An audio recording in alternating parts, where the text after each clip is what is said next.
Answering more questions which people had asked. One is, could you explain what problems you had with Quant Mutual Fund? I'm very impressed by Quant Mutual Fund scheme returns over the years and also with their approach. That's fine. I tried investing in Quant some time back, maybe two years back, and their website sucked. I couldn't invest, and it's not a reflection on what Quant is doing or Quant is not doing. I don't invest because I thought their website was difficult for me to access. I don't invest in Quant. Does not mean I invest in all the other 41 mutual funds or 42 mutual funds which exist. I don't invest in more than 2 or 3, maybe 4 fund houses, right? And I choose schemes which I can never ever do on my own. For example, I have money in PGIM's International REIT Fund. There is no way how I can invest in real estate abroad, in REITs abroad. So for me, it is useful to invest in such funds, or invest in funds which invest in India and Taiwan and China and other places from a tax point of view. Why would I put money in a fund of funds which is just international index? Answer is today I won't, but I have put it in the past, right? So therefore I have some mutual funds. Does not mean I not investing in Quant Mutual Fund does not mean anything for you. Please go ahead. If you think you want to invest, go ahead. I'm not recommending, nor am I saying it won't do well, nor am I saying these returns are not true. You look at the returns, you see whether you like it, you see their approach, you like it, please invest. Don't be carried away by the fact that I don't invest. I don't invest in 38 other funds or 42 other funds, fund houses which are there. So thank you. Family members are the only members who keep us investing in stock market. Boss, if your parents don't allow you to invest in stock markets, it's your call. It's not that whether it is good or bad or whatever. I have invested in share markets for a pretty long period of time. In fact, my portfolio has at least one share which is older than me, right? So it's been there for a long time. So how I invest is different. Yes, a lot of families will say don't invest, etc. That is also because many people don't understand the difference between day trading and investing. So if you're doing investing, you're in the right place. If you're doing day trading, this is a bad channel. You're not going to get any great advice. I just don't talk about trading.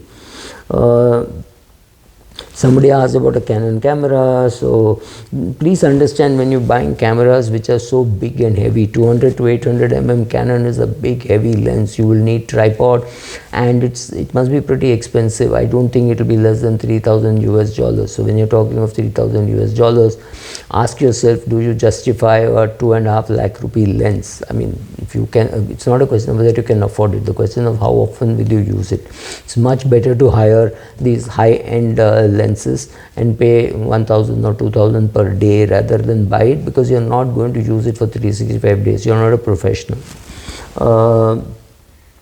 Do you use Canon R6? No, I use Canon R. I think they've stopped making now. बचत करना बहुत कठिन है. Very nice advice, well explained. Jai Shri Ram. Which are the websites that you advise to get financial education? I really don't know. Maybe Investopedia is one where you can get pure education. Lot of blogs could be there, but I'm not very sure. I'm sure podcasts would be there. Morgan Housel's website, I don't remember the name, but yeah, go and search for Morgan Housel. In Indian context, Manish Chokani. If you can get Vallabh Bansali's videos, he does not do much, so few and far between. These are the these two people are good value investors that I can think of. Shyam Shekhar is good. He talks a lot about equity. Websites, I really hit a roadblock. I really don't know. Because can you give advice regarding finding a good financial advisor? I've done many videos on how to find a financial advisor. See also whether that advisor suits you. I can just say that this person is a good advisor. After that, it is up to you. I can only forward you to somebody. I cannot take it up myself.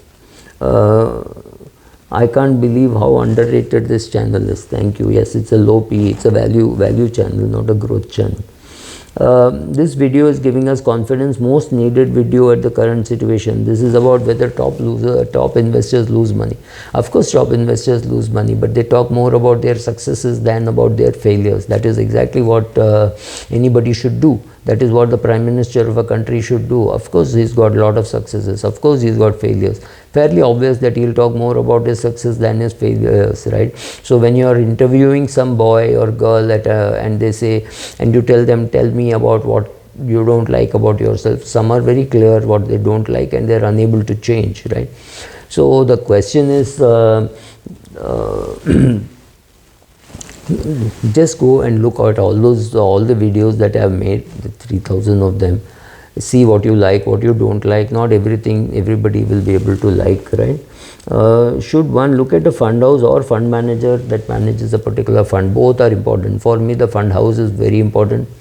How good the team is, how good the sales team is, how good the fund management team is, all that is important. I can think of 2-3 fund houses which meet all those criteria. I have invested in them, right? So to me all that is important. For some others, just the name is sufficient. What they do is good, what they have achieved in the last 2 years is good.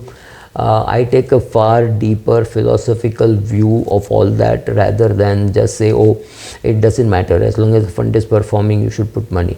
I'm very careful and very choosy. So for me, fund house first, then the fund manager, then the fund scheme. So it's very clear that this is my sequence. You have to choose for yourself. Sir, are you a good investor? I don't know whether I'm a good investor, but I can tell you one thing. I have provided for all my goals, and apart from that I have a surplus. So to me, I'm a sufficient investor. I need not be a great investor. Somebody else in this same period could have perhaps doubled my money. That's fantastic for them, but to me it doesn't matter. As long as I have enough money to meet my goals, it shouldn't bother to anybody, not even to me, as to whether I'm a good investor. It doesn't really matter.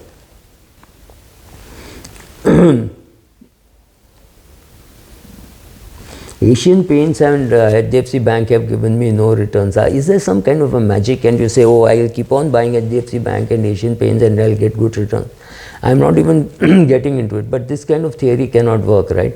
Then everybody should just be trying indexing. Everything works, see what works for you. That's more important than saying what I think will work for somebody else in general. Great topic, nice videos. I heard in one of your videos that you were doing portfolio reviews of people. How to share mine so that you can do a similar response? Do you think it is possible? This is Prasanni, or it must be Prasanna Y or something. When I do portfolio reviews, it is for friends that I do. I do it, I don't otherwise do. But if you do write in the comments column about what your portfolio is, sometimes I do consider it, but I'm not promising anything because it requires a lot of detail. I need to know you before I can do a proper portfolio review. So that is the limitation, and I don't want to do something for which I am not registered with SEBI. I used to watch your videos again and again. I think he says I watch your videos again and again. Thank you.